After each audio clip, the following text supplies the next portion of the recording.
മനസ്സിന്റെ സമാധാനം നഷ്ടപ്പെടുത്തുന്ന ആളുകളുണ്ട്. അതിന് വഴിയൊരുക്കുന്ന സാഹചര്യങ്ങളുണ്ട്. അതിനെയൊക്കെ ഒഴിവാക്കാൻ പഠിക്കുക എന്നതാണെന്ന് പക്വതയുടെ അടയാളം. ഈ നേരിടേണ്ടി വരുന്ന ദുരനുഭവങ്ങളുണ്ട്, തിരിച്ചടികളുണ്ട്.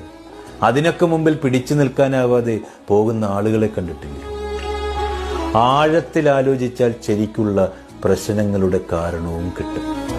ഈ ജീവനും ജീവിതവും ഒക്കെ കൊടുത്തിട്ടും മനസ്സിലാക്കാൻ കഴിയാത്തവരോട് പരിഗണനയ്ക്ക് വേണ്ടി യാചിച്ചിട്ട് വല്ല കാര്യമുണ്ട്. അവരുടെ പരിഗണനയിൽ നമ്മളൊന്നുമല്ല, വേറെ ചില ആളുകളെ ഉള്ളത്. അത് നമ്മൾ മനസ്സിലാക്കണം. ജീവിതത്തിൽ തകർക്കാനും തളർത്താനുമൊക്കെ അങ്ങനെ ഒരുപാട് ആളുകളുണ്ടാകും. ജീവിതമെന്ന് പറയുന്നത് നമ്മുടേത് മാത്രമാണ്. ജീവിക്കേണ്ടതും നമ്മൾ തന്നെയാണ്. ഈ തളർത്തുന്നവരുടെ മുമ്പിൽ നല്ല അഭിമാനത്തോടെ ജീവിച്ച് കാണിച്ചു കൊടുക്കണം. അപ്പോഴാണെന്നേ ജീവിതം അതായി മാറുന്നത്.